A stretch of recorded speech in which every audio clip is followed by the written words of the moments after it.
The camera caught everything. Bryson DeChambeau's jaw tightened, his eyes narrowed, and for a split second, the composure he'd worked years to refine completely shattered. Rory McIlroy had just said something on live television that crossed an invisible line, one that separates competitive banter from personal attack, professional disagreement from public disrespect. What happened next sent shockwaves through golf's already fractured landscape, reigniting a rivalry that goes far deeper than LIV versus PGA Tour politics. This wasn't just two players exchanging words.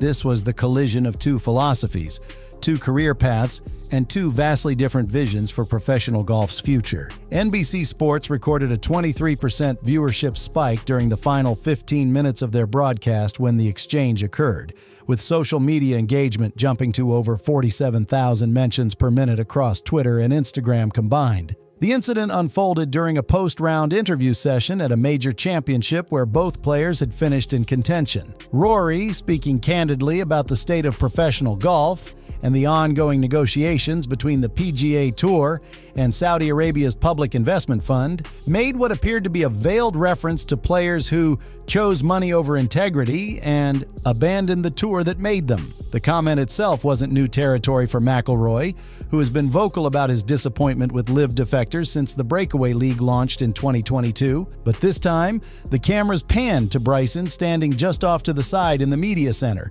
waiting for his own interview slot. DeChambeau's reaction was immediate and visceral. His trademark analytical calm evaporated. He stepped forward, interrupting his own scheduled interview time, and addressed Rory directly within earshot of approximately 24 reporters and 4 live broadcast cameras. The exchange lasted roughly 90 seconds, but every frame was captured, analyzed, and dissected across golf media within the hour. Bryson's response centered on what he called the hypocrisy of criticizing player choice, while simultaneously negotiating with the same Saudi funding source that backs LIV Golf. He pointed out that PGA Tour players had recently voted to accept a framework that would bring PIF money directly into tour operations, effectively legitimizing the very funding model Rory had spent 2 years condemning. The temperature in the room shifted dramatically. Reporters scrambled to capture audio, phones were raised to record video, and what should have been routine post-tournament media availability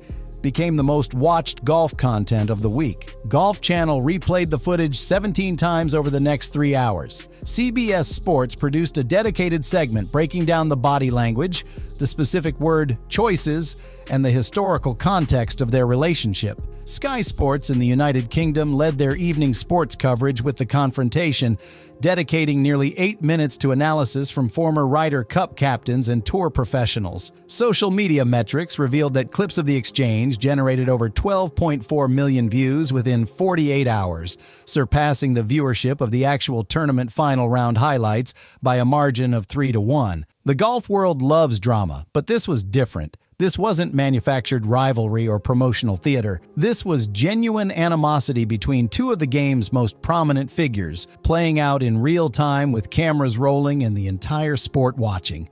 The fallout was immediate and widespread. Bryson's management team released a brief statement within 2 hours, neither apologizing nor backing down, instead reiterating his respect for player autonomy and calling for honest conversations about golf's future rather than public character attacks. Rory, for his part, initially declined to comment further, but later that evening posted a carefully worded message on social media acknowledging that tensions are high and that he may have let frustration override professionalism. That quasi-apology did little to calm the storm. Golf Twitter exploded into tribal warfare, with tour loyalists defending Rory's right to speak his mind and LIV supporters accusing him of gatekeeping and moral grandstanding. The phrase "Rory crossed the line" trended for nearly 18 hours. Think tanks dedicated to sports business published hot takes analyzing how player conflicts impact league valuations and sponsor confidence. Equipment manufacturers whose endorsement portfolios include both players scrambled to assess whether the public feud violated any conduct clauses in their multi-million-dollar contracts. What made this moment particularly combustible was its timing. The PGA Tour and PIF had been in active negotiations for months, working toward a framework that would theoretically reunify men's professional golf under one umbrella. Rory had positioned himself as a key voice in those discussions, serving on the Player Advisory Council and frequently speaking on behalf of tour membership. His public criticism of LIV players, particularly Bryson, who has become one of LIV's most visible ambassadors and content creators, had always been pointed, but typically remained within the bounds of professional disagreement. This felt different. This felt personal, and Bryson's response suggested that whatever restraint had existed between them had finally broken. Bryson DeChambeau's career earnings through 2024 exceed $127 million when combining PGA Tour winnings, LIV Golf prize money, and his 4-year guaranteed contract, reportedly worth $125 million.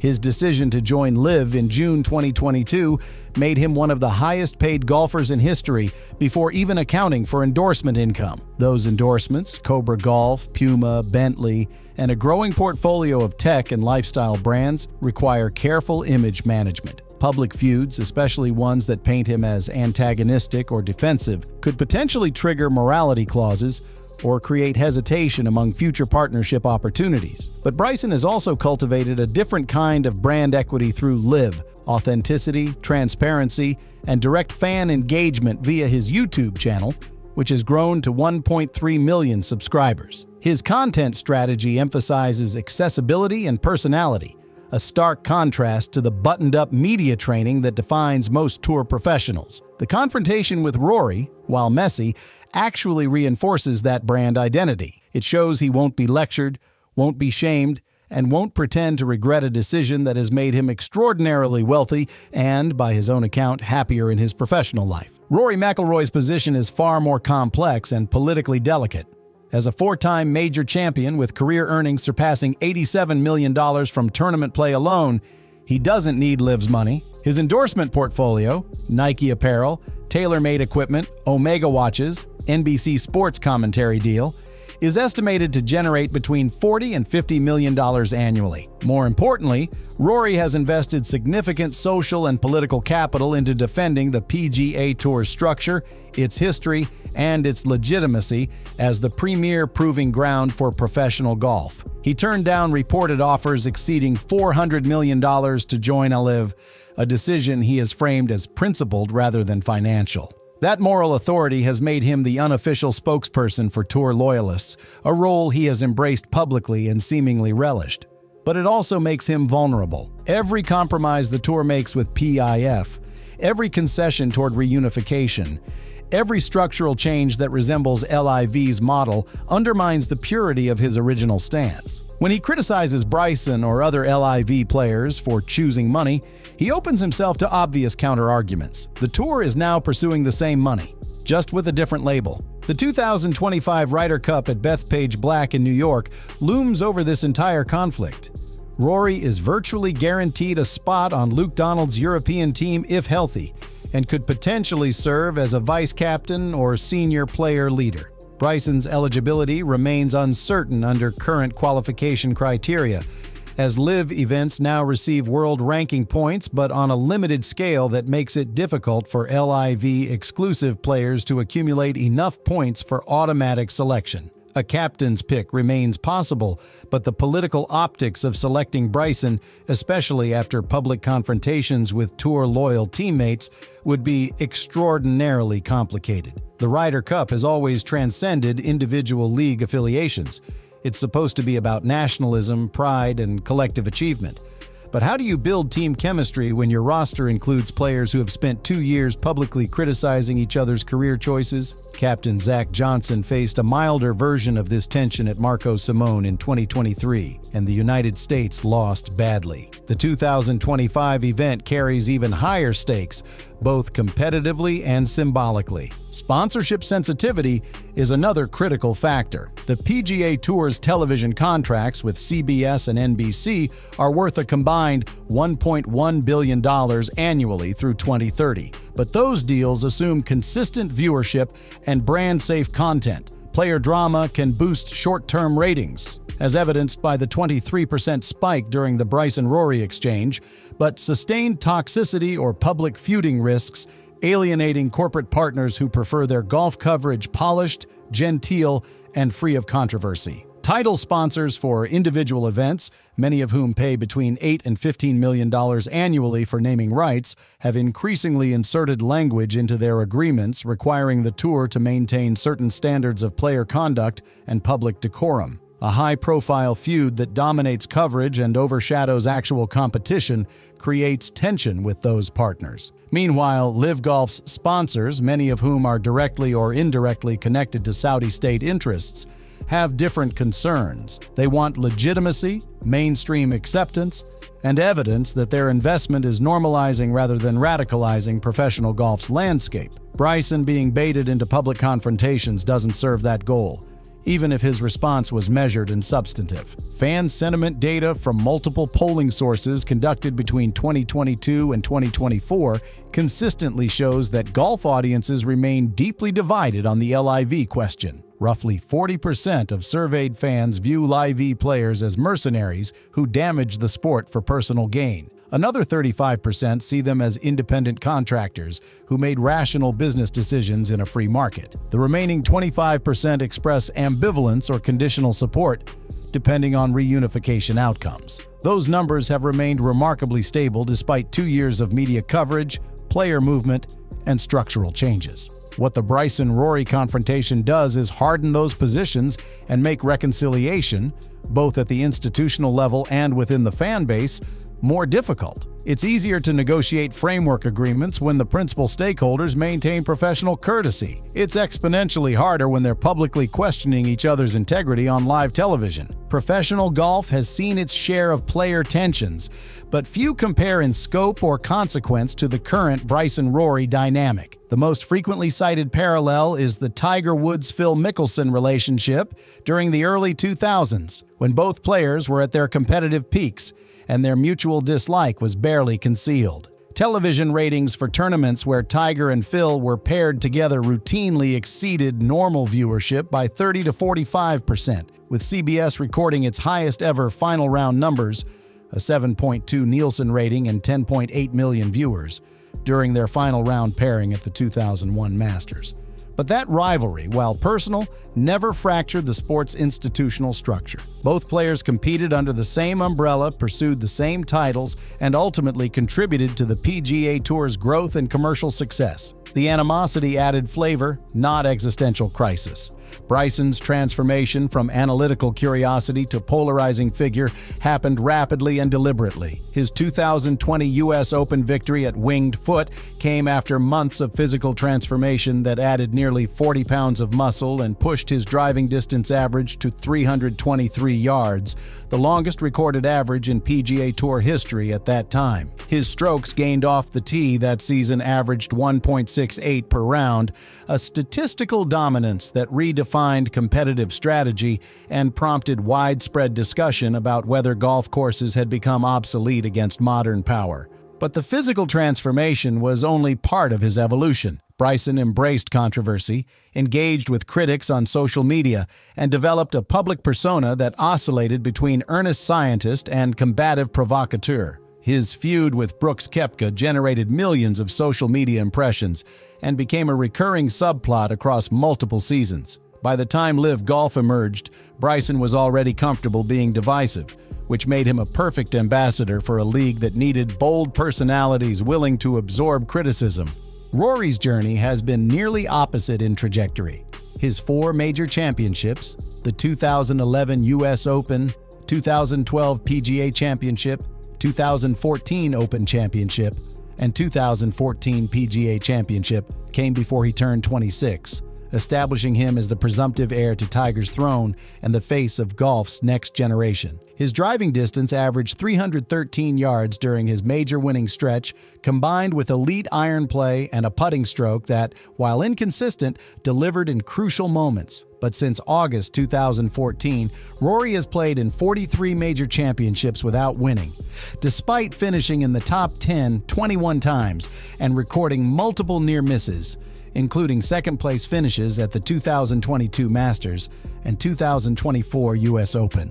That decade-long drought has shifted his public identity from dominant champion to consistent contender, from unquestioned alpha to respected veteran. His evolution into tour spokesman and political advocate filled a void left by that lack of major championship success. If he can't be the best player, he can be the moral center. Head-to-head, Rory holds a statistical edge in direct competition. In stroke play events where both have completed 4 rounds in the same field, Rory has finished ahead of Bryson approximately 62% of the time, though that percentage has narrowed in recent years as Bryson's game has matured. In match play format, they've faced each other only 3 times, twice in WGC match play events and once in a made-for-television match, with Rory winning 2 of 3. But those statistics predate the LIV split, and they don't account for the reality that they now rarely compete directly. LIV Golf's 54-hole, no-cut format produces different demands than PGA Tour's 72-hole stroke play. Bryson has thrived in LIV's environment, winning multiple individual titles and consistently contending, while Rory has continued his pattern of elite consistency without breakthrough major success on the PGA Tour. Comparing their current forms requires acknowledging they're essentially playing different sports under different structures with different competitive incentives. Their playing styles offer another layer of contrast. Rory's game is built on natural athleticism, fluid tempo, and what coaches call effortless power. His swing has been analyzed and celebrated for its efficiency and repeatability. Bryson's approach is mechanical, physics-based, and explicitly designed around single-length irons and maximum optimization of launch angles, spin rates, and ball speed. Rory trusts feel, Bryson trusts data. Rory plays golf like an artist. Bryson plays it like an engineer. Those philosophical differences extend beyond technique into career management, media strategy, and apparently how they process the LIV decision. Rory sees golf as a meritocratic ecosystem that requires protection. Bryson sees it as an inefficient market ripe for disruption. LIV Golf's financial foundation, backed by more than $2 billion from Saudi Arabia's public investment fund, has fundamentally altered professional golf's economic model. The league's willingness to offer guaranteed contracts ranging from $100 million to $200 million for top-tier players, combined with $25 million purses for individual events and $50 million team championship prizes, forced the PGA Tour to dramatically increase its own prize pools and create new elevated events with purses reaching $20 million. That arms race has been financially beneficial for players across both circuits, but it's also created structural instability and forced uncomfortable questions about sports washing, geopolitical ethics, and whether professional athletes have obligations beyond maximizing personal income. The PGA Tour's television contracts remain its most valuable asset and biggest vulnerability. CBS pays approximately $700 million annually for weekend broadcast rights covering major events including the Masters, PGA Championship, and designated tour stops. NBC's deal, worth roughly $400 million per year, covers other premier events and provides streaming access through Peacock. Those contracts extend through 2030 and were negotiated under the assumption that the tour would maintain its monopoly on the world's best players. LIV's emergence and its success in signing major champions and former world number ones has diluted that product. When Brooks Koepka, Dustin Johnson, Phil Mickelson, Cameron Smith, and Bryson DeChambeau are playing in a different league, tour events inevitably feel diminished. Television ratings have reflected that reality, with non-major PGA Tour events seeing viewership declines averaging between 12% and 18% year over year since LIV's launch. Major championships, which operate independently and feature players from all circuits, have maintained stronger numbers, but even those have shown softness in rounds where LIV players aren't in contention. Bryson's digital strategy represents a parallel evolution in athlete media. His YouTube channel, Bryson DeChambeau Golf, has grown to 1.3 million subscribers and generates millions of views per video through a combination of course vlogs, challenge content, collaboration with other creators, and behind-the-scenes access that traditional golf media never provides. His most popular videos, including Break 70 challenges at famous courses and collaborations with celebrities, routinely exceed 3 to 5 million views, reaching audiences that never watch traditional golf broadcasts. That direct-to-consumer model gives him leverage and independence that previous generations of golfers never possessed.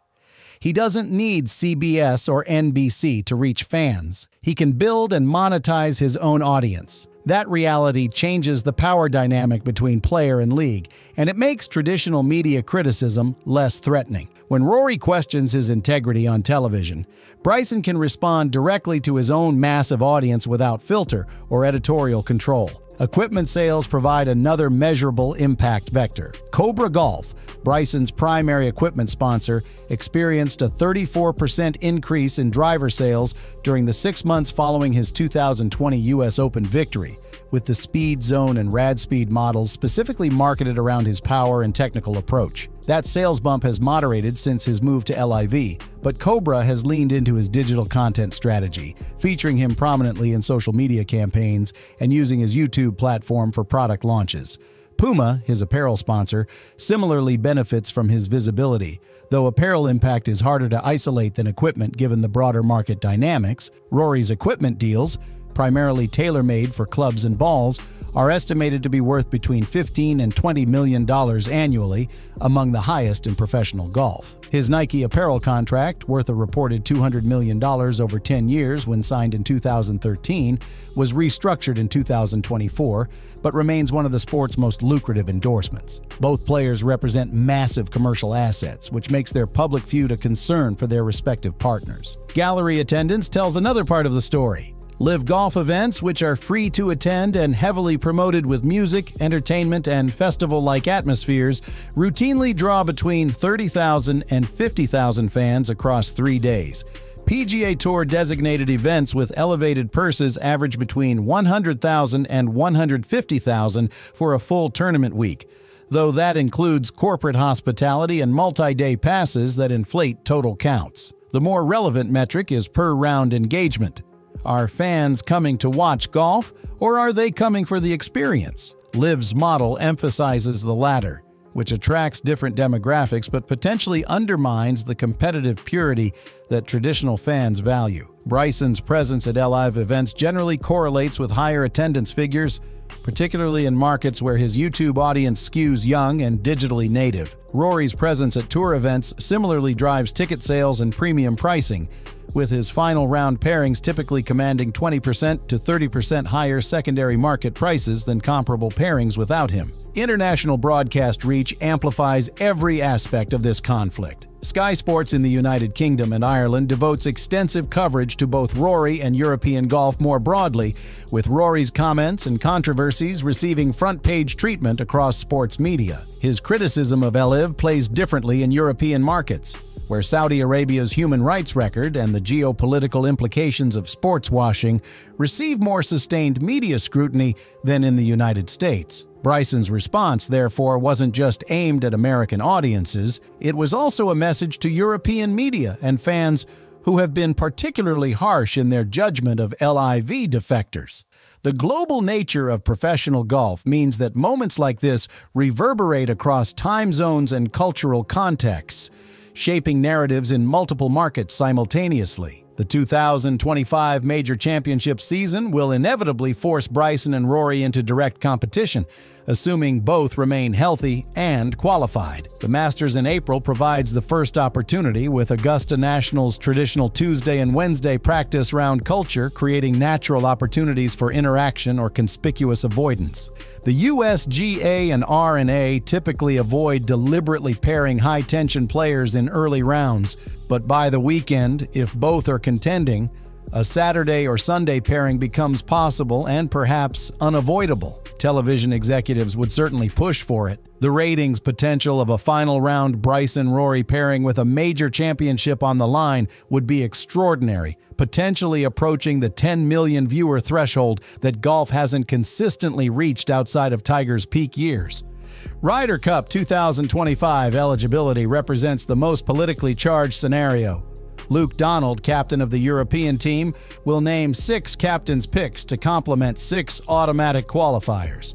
Rory will almost certainly qualify automatically through world ranking points or European points standings. Bryson's path is far more complicated. Live golf events now receive official world golf ranking points, but on a reduced scale that makes it difficult for LIV exclusive players to accumulate enough points to reach the top of the standings. Bryson would likely need to compete in and contend at multiple major championships to have any realistic shot at automatic qualification. A captain's pick is theoretically possible, but Zach Johnson, the 2025 U.S. captain, would face enormous pressure from tour-loyal players if he selected Bryson over someone who remained committed to the PGA Tour ecosystem. The political calculus isn't just about talent, it's about rewarding loyalty and maintaining team cohesion. How do you put Bryson in a team room with players who have spent years publicly questioning his character and motives? World ranking points remain a contentious and evolving issue. The O's decision to award points to LIV events came only after extensive negotiation and ultimately provided a compromise that satisfied neither side fully. LIV players receive points, but not at the same rate as equivalent PGA Tour or DP World Tour events due to differences in field strength, qualifying standards, and competitive format. That means Bryson needs disproportionately strong results in the limited events where he competes against non-LIV fields, primarily the major championships, to maintain world ranking relevance. As of late 2024, he hovered between 20th and 30th in the world rankings, far below his peak of 5th in 2021, but high enough to maintain automatic major championship exemptions. Rory consistently ranks between 3rd and 8th, reflecting his sustained excellence despite the major championship drought. FedEx Cup implications no longer apply to Bryson since LIV players are ineligible for PGA Tour season-long points races, but the comparison still matters for legacy discussions. Rory has won the FedEx Cup 3 times, in 2016, 2019, and 2022, cementing his status among the tour's all-time greats in that specific metric. Bryson's single victory in 2018 feels increasingly distant and unlikely to be repeated given his current league affiliation. LIV Golf's individual championship, while offering a larger prize purse, doesn't carry the same historical weight or prestige. That asymmetry matters when evaluating career accomplishments and Hall of Fame credentials. Bryson's choice to leave the tour effectively ended his pursuit of certain accolades that define greatness in traditional golf terms. Potential reconciliation frameworks exist, but they require institutional agreements that supersede personal tensions. The PGA Tour and PIF framework deal, if finalized, would theoretically create a structure where LIV and Tour operate under a unified commercial umbrella while potentially maintaining separate competitive structures. Players like Bryson could regain access to Tour events, FedEx Cup eligibility, and full integration into the sports ecosystem. But that assumes both sides can agree on competitive formats, player compensation models, and governance structures. Negotiations that have dragged on for more than 18 months with limited visible progress. Even if an agreement is reached, personal relationships like Bryson and Rory's don't heal through corporate press releases. Trust, once broken, requires time, humility, and genuine reconciliation that goes beyond public statements crafted by management teams. Legacy impact becomes the ultimate stakes. Rory's 4 major championships already secure his place in golf history, but the decade-long drought and his inability to win a 5th major will define how he's remembered. If he never wins another major, he becomes golf's version of a tragic hero. Immensely talented, commercially successful, politically influential, but ultimately incomplete. Bryson's legacy is even more complex. His 2020 U.S. Open victory was transformative and historically significant, but one major championship isn't enough to secure top-tier all-time status. His decision to join LIV will either be vindicated if reunification happens and he's ultimately viewed as a pioneer, or it will be a permanent asterisk if the split remains and he's remembered as someone who chose money over competition. The Rory confrontation adds another dimension. Will Bryson be seen as someone who stood up for his choices with courage, or someone who became defensive and combative when his decisions were questioned? What we witnessed wasn't just a personal spat between two proud competitors. It was a microcosm of professional golf's existential crisis, playing out in real time with cameras running and millions watching. Bryson and Rory represent two paths, two philosophies, two versions of what it means to be a professional golfer in an era where the sport's structure is fundamentally contested. Rory chose loyalty, tradition, and institutional defense, believing that the PGA Tour's history and meritocratic model were worth protecting even at significant financial cost. Bryson chose autonomy, innovation, and guaranteed security, believing that LIV's model offered better compensation, better lifestyle balance, and ultimately more honest alignment with professional sports' economic realities. Neither choice is objectively wrong, but they're incompatible in ways that make reconciliation extraordinarily difficult. The cost to golf is measured not just in divided fans or complicated tournament fields, but in moments like this, where two generational talents spend energy attacking each other instead of pushing each other to greatness. When Tiger and Phil clashed, their rivalry ultimately elevated both and benefited the sport. When Bryson and Rory clash, it deepens wounds that may never fully heal and makes it harder to imagine a future where professional golf's best players consistently compete against each other in meaningful events. Prize money has exploded. Bryson's $127 million in career earnings and Rory's $87 million in tour prize money alone represent wealth that previous generations couldn't fathom, but wealth without competition feels hollow. Both players are running out of time to add to their major championship totals. Rory is 35, Bryson is 31. Their windows for sustained excellence are closing, and they're spending that precious time on opposite sides of a civil war. Two questions for you. Does Rory's defense of the PGA Tour give him moral authority to criticize LIV players publicly? Or does his role in negotiating with the same Saudi money that funds LIV undermine that position entirely? And second, will this rivalry ultimately help or hurt both players' Hall of Fame legacies? Will they be remembered for their accomplishments or defined by the conflict they couldn't transcend?